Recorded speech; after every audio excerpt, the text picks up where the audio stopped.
There's a lot to know about domestic violence, but I think there are five things that, if you knew these, you could possibly avoid finding yourself in an unhealthy relationship. Or maybe you have family, friends that you're supporting as they're getting to know a new partner, or it could be a long term relationship that they're in. These are five things that, if they knew them, they could also find safety. I'm J20 and I'm a licensed psychotherapist, over 10 years of helping people heal from unhealthy relationships. So, one thing I want to talk about first off is about anger. So, domestic violence is not always about anger. A lot of people think that, when they think about an abusive partner or an unhealthy person, that's abusive in a relationship, they might think of an angry person, which that is a subset of abusers out there, right? Court mandated anger management, that's a huge, huge service area because that is the go to treatment for abusers. But you have to know that there are abusers out there that do not exhibit typical, anger symptoms, if you will. A lot of times, if you think about someone that might need to go to anger management, they struggle with emotional regulation, right?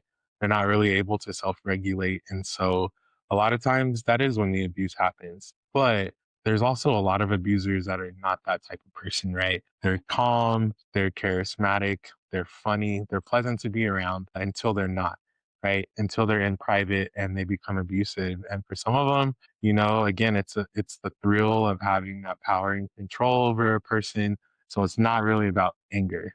So I think that's something good to know, that a lot of times with DV, it's really about power and control. And although there are angry people that are abusers, there are a lot of abusers that are not necessarily angry people. So just keep that in mind, that it's not always about anger, it's more about power and control. The second thing that's worth knowing about abuse in a relationship is that it typically escalates over time. So most abusers don't come out at a level 10, right? They're going to start at like a level 1 or a level 3. They're going to test the waters and see how you respond. A lot of times they are looking for vulnerable targets. And so, how do you know if a target is vulnerable? You test it.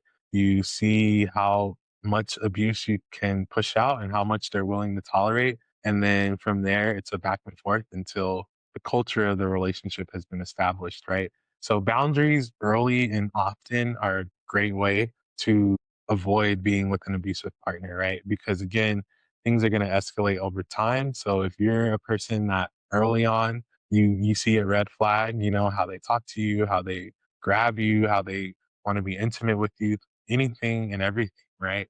That's a red flag to you. I would just encourage you to speak up and assert that boundary, because again, the earlier you do that, the more likely it is you could avoid things escalating to the point where it's out of your control. Another kind of typical element of an unhealthy relationship is that emotional manipulation starts to happen, right? It usually starts with something that can be minimized as, oh, I was only joking, or I wasn't serious about that, or, making plans and then canceling them and creating this type of dynamic where there's again, a violation of some sort. But for a lot of abusers, they're using that to essentially, fix what they broke in a way, and show you that they really care and that they're really sorry. And so this starts to build this persona that they are a caring person, right?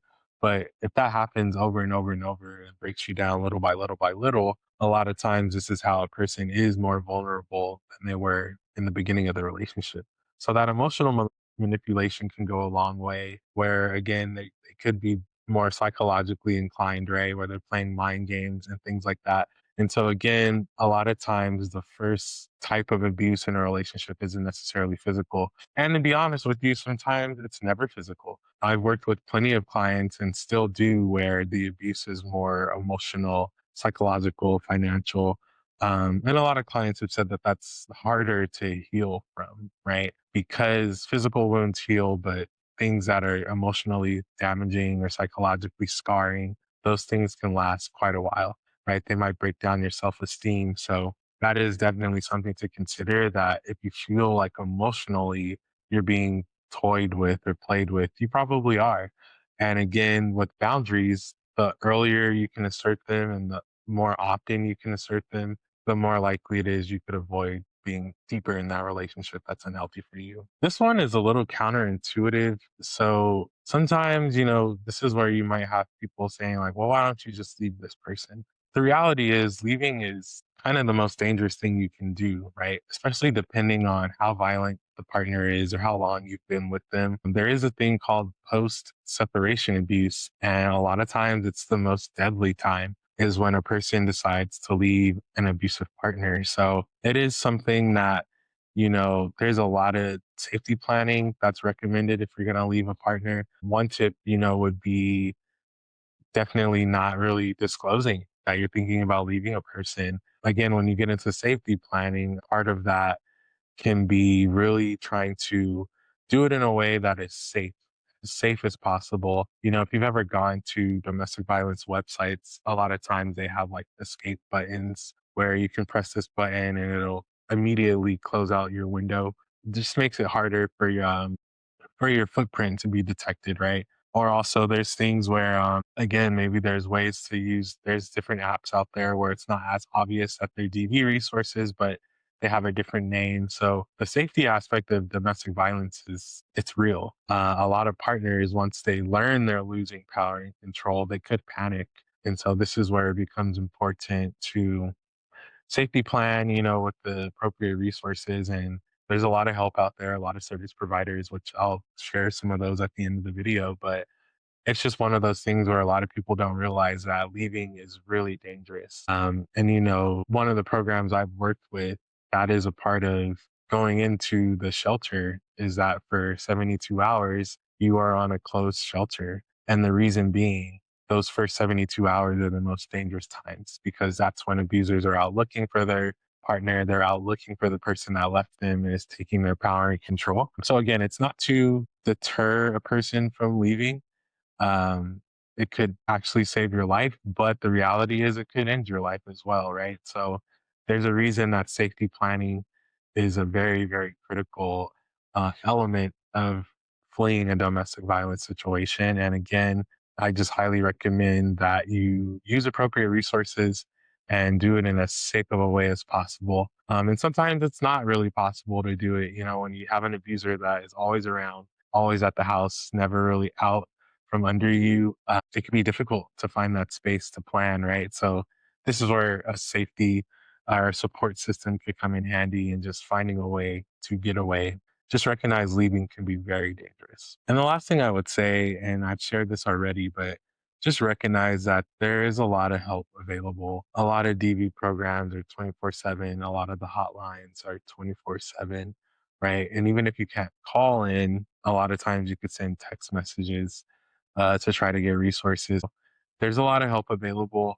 Depending on what state you live in, you might have different options. Also, depending on what region you live in your state, you might have different options. But at least in the region that I work in, we do have a network of DV providers where if we are not able to take someone into the shelter, we typically can call around and find a bed. And that includes with children, right? I will say there's some challenges there. Like if you're a male and you're looking for DV support services, you might find some challenges with that. Unfortunately, a lot of the programs are for females, which is something that, I think there's a lot of room for improvement in the field because I have helped quite a few male survivors and they can be victims as well. Right. So there's not a lot of support services for males, but it doesn't mean that they're not needed. Also, I would say if you have older children, that's something to consider. Some programs, they don't really accept children over 12, or sometimes they definitely might not accept children over 18. They might not accept male children, right? So it really depends on the programs. But again, this is not to deter you from trying. There's a lot of different program types out there, and you might find one that works for you. But it is something that you don't necessarily have to do it by yourself, is the point. There's a lot of DV services out there and I've helped a lot of clients that told me they just never knew these programs were out there. So it could be a shelter program. You might even find a support group program where you're able to have, group sessions with other domestic violence survivors and learn from their experiences and also have that peer to peer support where you're not alone in your experience and you can hear what other people have gone through.